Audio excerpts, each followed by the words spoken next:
मोहब्बत करने वालों को आबिद खान का मोहब्बत भरा सलाम। और दोस्तों, मैं इस वक्त मौजूद हूँ पीटीवी की एक बड़ी महज़ब और बड़ी खूबसूरत अदाकारा पाकिस्तानी मधुबाला ताहिरा नकवी के आखिरी आरामगाह पर जून के महीने में उनका इंतकाल हुआ था। यानी आज उनको इस दुनिया से गुजरे हुए 44 बरस गुजर गए हैं, मगर ये लगता नहीं है कि उनको 44 बरस गुजर गए हैं। जो लोग उनकी मरने के बाद पैदा हुए वो भी ताहिरा नकवी को उसी तरह जो है वो याद करते हैं और उसी तरह उन्हें पहचानते हैं जिस तरह उनकी ज़िंदगी में लोग उन्हें पहचानते थे।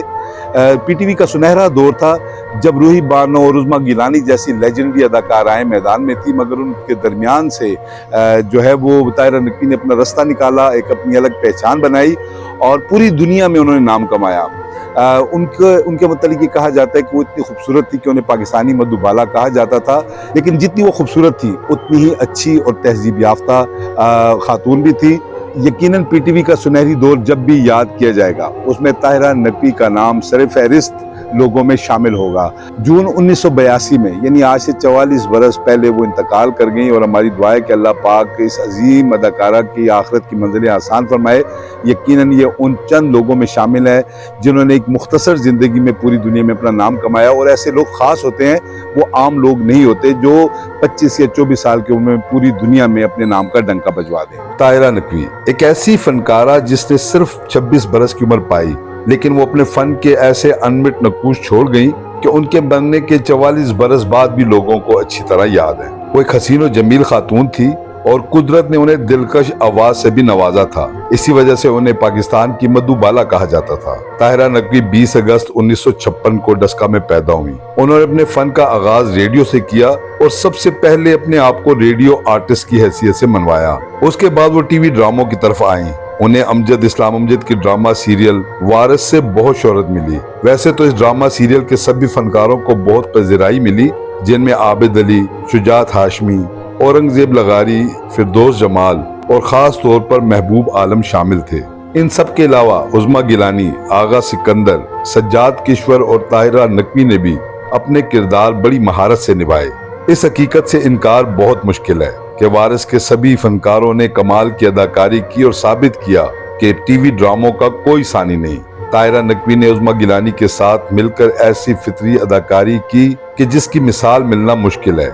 इसके अलावा उनके मशहूर ड्रामों में दूरियां, महफूज मामू, मंजिल, खाना बदोश, दहलीज, घर आया मेहमान और एक हकीकत एक अफसाना के कुछ ड्रामे शामिल हैं। खास तौर पर लॉन्ग प्ले, जिंदगी बंदगी में उनका किरदार कभी भी फरामोश नहीं किया जा सकता। और उनका एक डायलॉग कि छोटी सी गुड़िया छोटी रह गई, मम्मी की गोद में सोती रह गई, उसे तो लोग आज तक नहीं भुला पाए।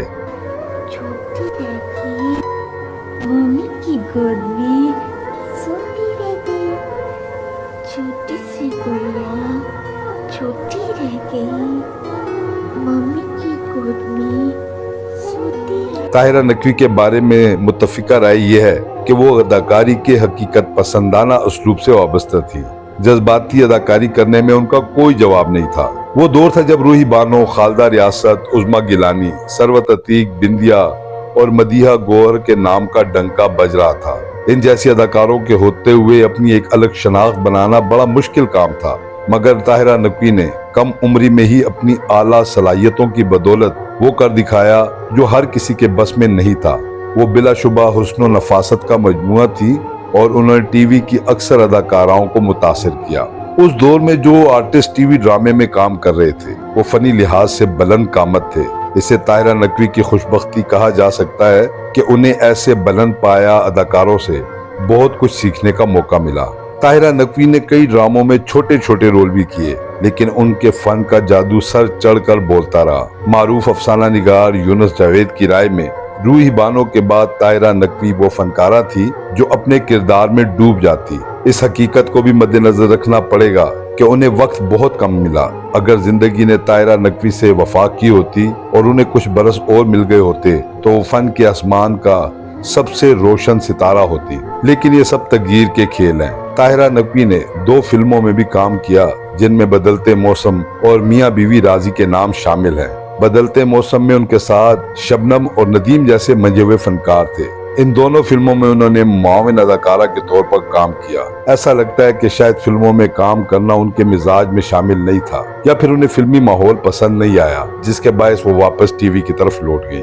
طاہرہ نقوی کی ذاتی زندگی بھی ایک پرسکون زندگی تھی۔ ان کی شادی فوجی افسر سے ہوئی۔ اپریل 1982 میں وہ شدید بیمار ہو گئی۔